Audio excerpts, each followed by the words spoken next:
श्री स्वामी समर्थ बखर भाग 1. लेखक श्री गोपाळ बुवा केळकर.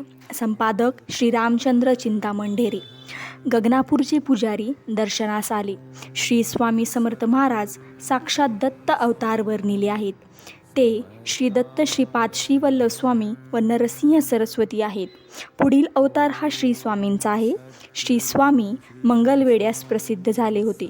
गगनापूर आपलं मुख्य स्थान यांच्या समजिक वास करून राहावं या हेतूनं श्री स्वामी अक्कलकोटास प्रसिद्ध झाले. श्री स्वामींचे भक्त दत्ताचा अवतार मानून भक्ती करतात व पुढील चरित्रावरून सर्व क्षेत्राची तसेच खात्री होणार आहे. गगनापूर हे श्री नरसिंह सरस्वतींचं स्थान आहे. इथे अनेक दत्त उपासक सेवा करून इच्छा प्राप्त करून घेतात. श्री स्वामी समर्थ महाराज अक्कलकोटास प्रकट झाल्यापासून अनेक सेवेकरांना अक्कलकोटात जाऊन सेवा करण्याविषयी गगनापुरात दृष्टांत झाले आहेत.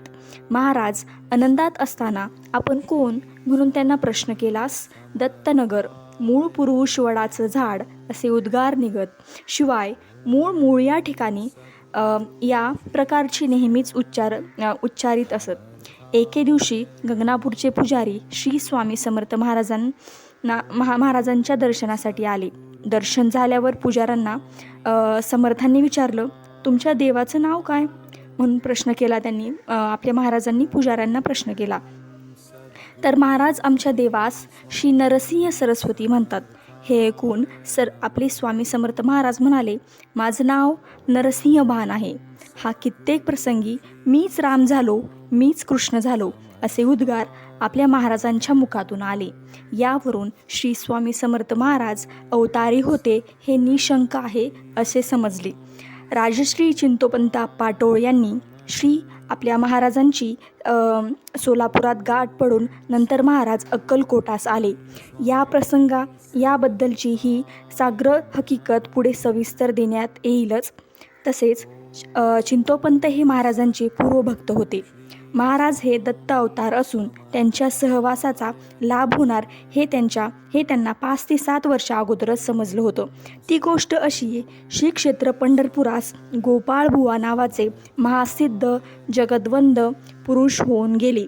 सन 1846 व 47 साली राजश्री चिंतोपंत पाटोळ सोलापुरास मामलेदार असताना त्यांच्या हाताखाली एक कारकून होता. तो साताऱ्यास रजेवर गेला असताना परत येताना पंढरपुरास मुक्कामासाठी राहिला. आपण कोण, कुठे असता असं म्हणून बुवांनी त्यांना प्रश्न केला. कारकून म्हणाले, आम्ही सोलापुरास मामलेदार कचेरीत कारकून आहोत. हो, तुमच्या मामलेदारांना पत्र द्यायचं असं बुवा त्यांना म्हणाले, म्हणजे आपल्या कारकुनांना म्हणाले. तर दौत आणि लेखणी कागद त्यांना आणायला सांगितला. बुवांनी मामलेदारांना दौत व लेखणी कागद आणायला सांगितला. कागद आणि लेखणी आणल्यावर बुवांनी त्यांना पत्र लिहिण्यास सांगितले. त्यातील मुख्य मुद्द्यांची जी गोष्ट होती ती काही दिवसांनी तुला महायोगी सत्पुरुष दत्तात्रेयाचे दर्शनाचा सहवास होईल असं त्यात होतं. पुढे 7 ते 8 वर्षांनी चिंतोपंतांची श्री स्वामी समर्थ महाराजांशी गाठ होऊन चिंतोपंत हे श्री स्वामींचे निसीम भक्त झाले होते. श्री स्वामी समर्थ साक्षात दत्त अवतार आहेत याची त्यांना पूर्ण खात्री झाली होती. गगनापूरच्या श्री नरसिंह सरस्वती नवस केलेले पुष्कळ भक्तजन अक्कलकोटास श्री स्वामींच्या सानिध्यात नवस फेडीत असत. श्री स्वामी समर्थ.